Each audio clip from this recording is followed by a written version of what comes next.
40장. 시간이 흘러 이집트 왕의 술잔을 맡은 관리와 빵을 맡은 관리가 자신들의 주인인 이집트 왕의 뜻을 거르는 일이 있었다. 바로는 두 관리, 곧 술잔을 맡은 관리와 빵을 맡은 관리에게 크게 노하여 그들을 감옥에 가두고 경호대장의 감시를 받게 했다.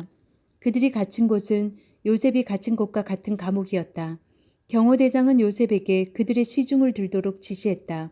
감옥에 갇힌 지 얼마 뒤에 술잔을 맡은 관리와 빵을 맡은 관리가 같은 날 밤에 꿈을 꾸었는데 각자의 꿈이 저마다 의미를 가지고 있었다. 요셉이 아침에 그들에게 가보니 둘 다 기운이 없어 보였다.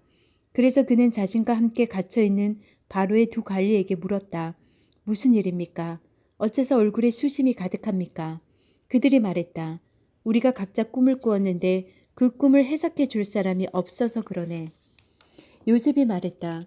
꿈의 해석은 하나님께로부터 오는 것이 아닙니까? 어떤 꿈을 꾸었는지 이야기해 보십시오. 술잔을 맡은 관리가 먼저 요셉에게 자기 꿈에 이야기했다. 꿈에 보니 내 앞에 포도나무가 있는데 가지가 3개 달려있더군. 싹이 나고 꽃이 피더니 포도송이들이 익는 거야. 나는 바로의 술잔을 가지고 있었는데 그 포도송이들을 따서 바로의 술잔에 짜놓고는 그 잔을 바로께 올려드렸네. 요셉이 말했다. 그 뜻은 이렇습니다. 가지 셋은 사흘을 뜻합니다. 사흘 안에 바로께서 당신을 이곳에서 꺼내어 복직시키실 것입니다. 당신은 술잔을 맡은 관리였을 때와 똑같이 바로께 술잔을 올려드리게 될 것입니다. 당신의 일이 잘 되면 저를 기억해 주십시오. 바로께 제 사정을 아뢰어 주셔서 저를 이곳에서 꺼내 주십시오. 저는 히브리 사람의 땅에서 납치되어 왔습니다. 그리고 저는 여기서도 이 감옥에 갇힐 만한 일을 한 적이 없습니다.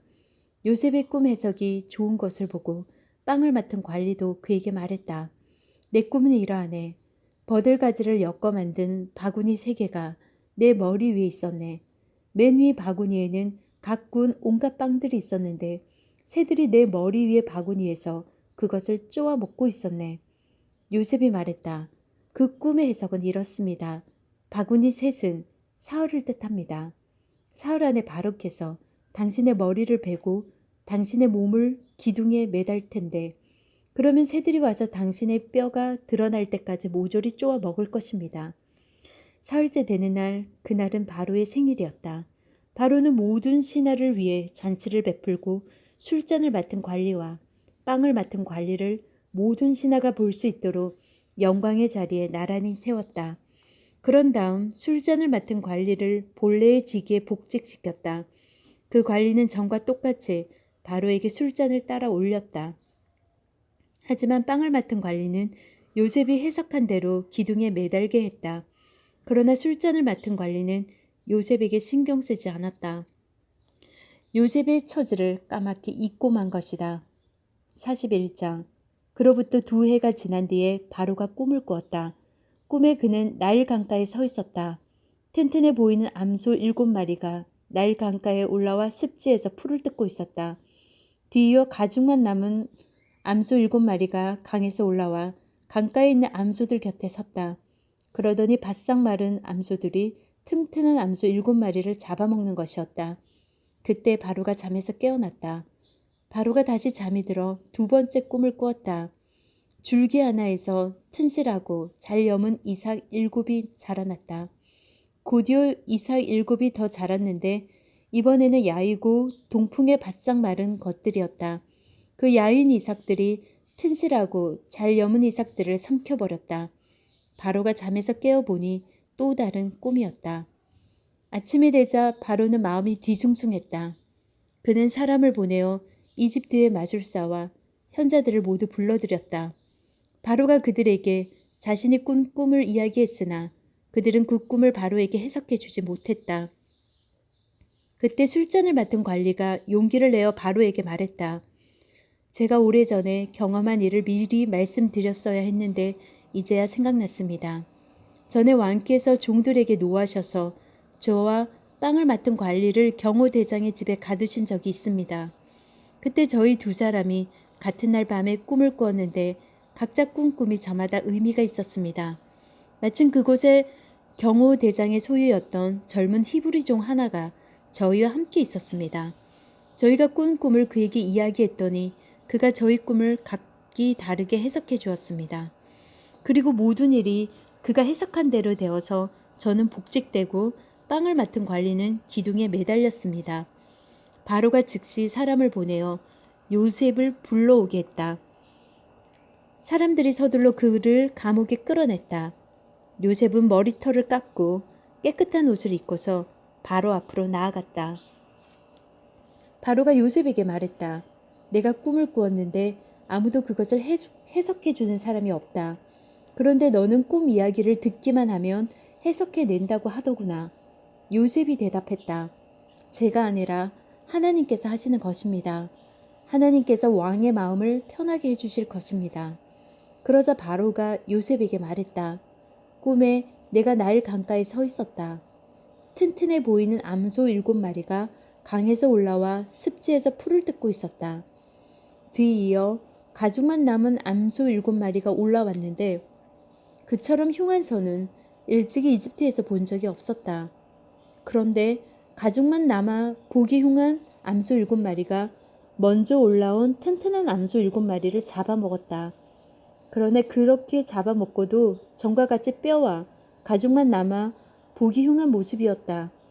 다른 소를 잡아먹었다고는 짐작할 수 없을 정도였다. 그러고는 잠에서 깨어났다. 두 번째 꿈에 보니 줄기 하나에서 튼실하고 잘 여문 이삭 7이 자라나고 뒤이어 쭈글쭈글하고 야위고 동풍에 바싹 마른 이삭 7이 자라났다. 그러더니 그 야윈 이삭들이 알찬 이삭들을 삼켜버렸다. 내가 이 모든 꿈을 마숫살들에게 이야기했지만 그들은 그 뜻을 해석하지 못했다. 요셉이 바로에게 말했다. 왕의 두 꿈은 모두 같은 것을 의미합니다. 하나님께서 친히 하시려는 일을 왕께 알려주신 것입니다. 튼튼한 암소 7마리는 7해를 뜻하고 튼튼한 이삭 7은 7해를 뜻합니다. 그 둘은 같은 꿈입니다. 뒤이어 올라온 병들고 흉한 암소 7마리도 7해를 뜻하고 야위고 동풍에 바싹 마른 이삭 7도 마찬가지입니다. 그것들은 모두 7년 흉년을 의미합니다. 그 의미는 앞서 말씀드린 것과 같이 하나님께서 친히 하시려는 일을 왕께 알려주신 것입니다. 앞으로 7해 동안은 이집트 전역에 큰 풍년이 될 것입니다. 그러나 그 뒤에 이어지는 7해 동안은 흉년이 닥쳐 이집트 전역에 들었던 풍년의 흔적을 말끔히 지워버릴 것입니다. 그 흉년으로 인해 나라가 텅 비고 전에 들었던 큰 풍년의 흔적조차 사라지고 말 것입니다. 기근이 온 나라를 휩쓸 것입니다. 왕께서 같은 꿈을 2번이나 꾸신 것은 하나님께서 이 일을 행하시기로 그것도 속히 행하시기로 결정하셨다는 뜻입니다. 그러니 왕께서는 지혜롭고 경험 많은 사람을 찾으셔서 그에게 나라를 맡겨 관리하게 하시는 것이 좋겠습니다. 그런 다음 감독관들을 임명하셔서 풍년이 드는 7해 동안 이집트 전역을 감독하게 하십시오. 그들에게 앞으로 풍년이 드는 동안 생산되는 온갖 식량을 거둬들여 왕의 고난으로 곡식을 비축하게 하고 각 성읍에 보관하여 장차 식량으로 심게 하십시오. 이 곡식을 저장해 두셔야 앞으로 이집트에 닥칠 7년 흉년 동안 활용하실 수 있을 것입니다. 그렇게 해야 이 나라가 흉년으로 망하지 않을 것입니다. 바로가 그 신하들이 이 제안을 좋게 여겼다. 바로가 그 신하들에게 말했다. 이 사람이야말로 우리에게 필요한 사람이 아니겠소. 이 사람처럼 그 안에 하나님의 영이 있는 사람을 어디서 찾을 수 있겠소. 바로가 요셉에게 말했다. 그대야말로 우리가 찾는 사람이요. 하나님께서 그대에게 앞으로 일어날 일의 내막을 알려주셨으니 그대처럼 자격을 갖춘 사람, 그대처럼 경험 많고 지혜로운 사람도 없을 것이오. 이제부터 그대가 내 일을 맡아보시오. 나의 모든 백성이 그대에게 보고할 것이오. 내가 그대보다 높은 게 있다면 왕이라는 사실뿐이오. 바로가 요셉을 임명하면서 말했다. 이집트 온 땅을 그대 손에 맡기겠소. 그런 다음 바로는 자신의 손가락에서 인장 반지를 빼내어 요셉의 손가락에 끼워주었다. 바로는 요셉에게 가장 좋은 세마포 옷을 입히고 목에 금 목걸이를 걸어주었다. 그리고 왕의 전차에 버금가는 전차를 내주어 요셉이 마음대로 쓰게 했다. 요셉이 전차에 올라타자 사람들이 만세하고 외쳤다. 요셉이 이집트 온 땅을 맡아 다스렸다. 바로가 요셉에게 말했다. 내가 왕이지만 그대의 허락 없이는 이집트에서 어느 누구도 손가락 하나 움직이지 못할 것이오. 바로는 요셉에게 사브납 바네아, 하나님께서 말씀하시며 그분은 살아계시다 라는 이름을 지어주고 온 헬리오폴리스의 대제사장 보디베라의 딸 아스낫을 그에게 아내로 주었다. 요셉은 자신의 임무에 따라 이집트 온 땅을 둘러보았다. 요셉이 이집트 왕 바로를 위해 일하기 시작할 때에 그의 나이 30살이었다. 요셉은 바로 앞에서 물러나오자마자 이집트에서 일을 시작했다. 풍년이 든 7해 동안 그 땅은 풍성한 곡식을 냈다. 요셉은 이집트에 찾아온 7해 풍년 동안 생산된 식량을 거두어 들여 여러 도시에 비축했다. 각 도시마다 주변 밭에서 거두어 들인 잉여 농산물을 저장했다. 요셉이 얼마나 많은 곡식을 거두어 들였던지 바다의 모래처럼 많았다. 나중에는 그 수를 헤아리는 것조차 포기해야 할 정도였다. 요셉은 7해 흉년이 닥치기 전에 온의 제사장 보디베라의 딸 아스낫에게서 2 아들을 보았다. 요셉은 하나님께서 나의 모든 고난과 내 아버지의 집을 잊게 해주셨다고 말하며 맏아들의 이름을 므낫세라고 했다.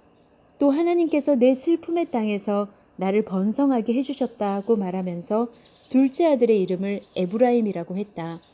7해 풍년이 끝나고 요셉이 말한 대로 7해 흉년이 찾아왔다. 모든 나라가 기근을 겪었으나 식량이 있는 나라는 이집트뿐이었다. 기근이 이집트 전역으로 확산되자 괴로움에 빠진 백성이 바로에게 먹을 것을 달라고 부르짖었다. 바로는 이집트 사람들에게 이렇게 말했다. 요셉에게 가서 그가 일러주는 대로 하여라. 기근이 더욱 심해져 이집트 온 땅을 덮자 요셉은 곡식 창고를 열어 비축해 두었던 식량을 이집트 사람들에게 팔았다. 기근이 극심했다.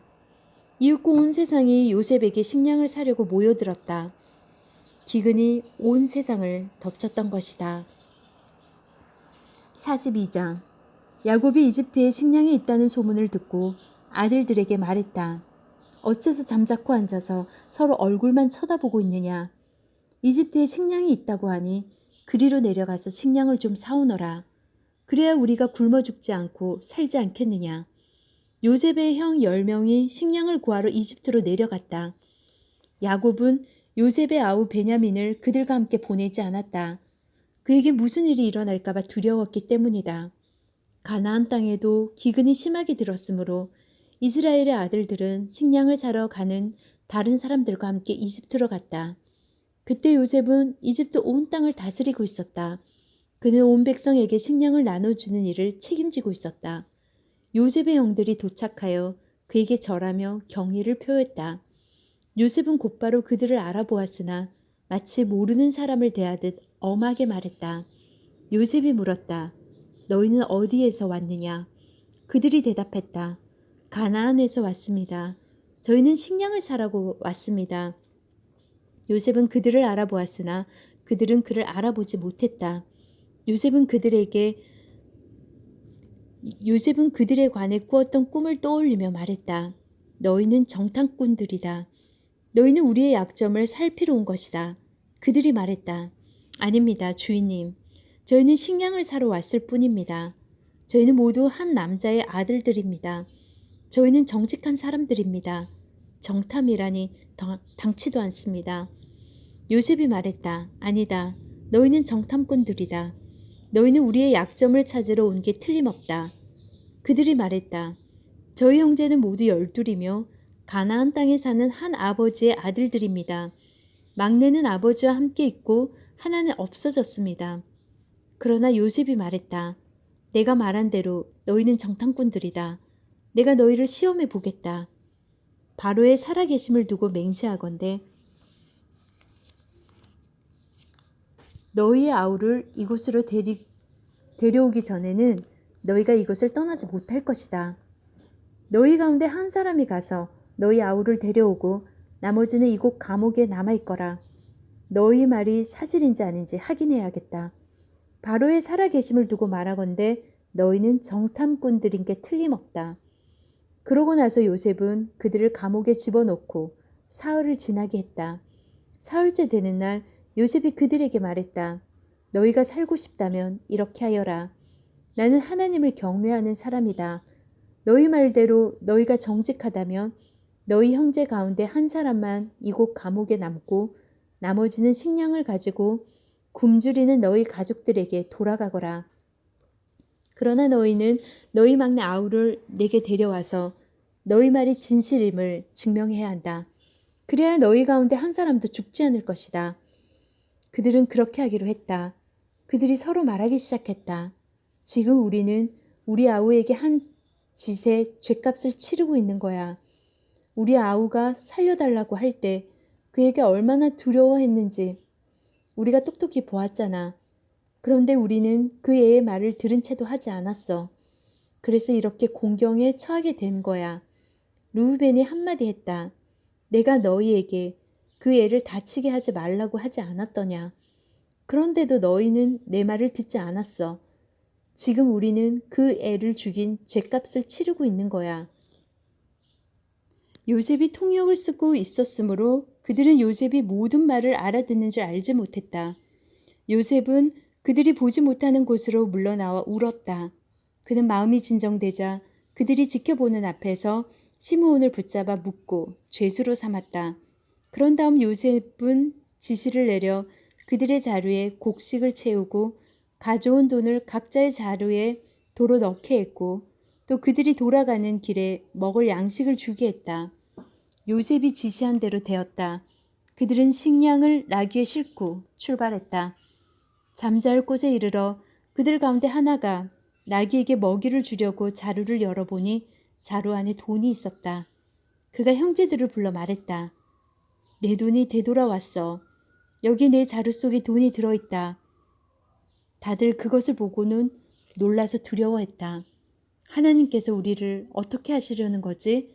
그들은 가나안 땅에 있는 아버지 야곱에게 돌아가서 그동안 있었던 일을 낱낱이 말했다. 그 나라를 다스리는 사람이 우리에게 엄히 말하면서 우리를 정탐꾼들이라고 몰아세웠습니다.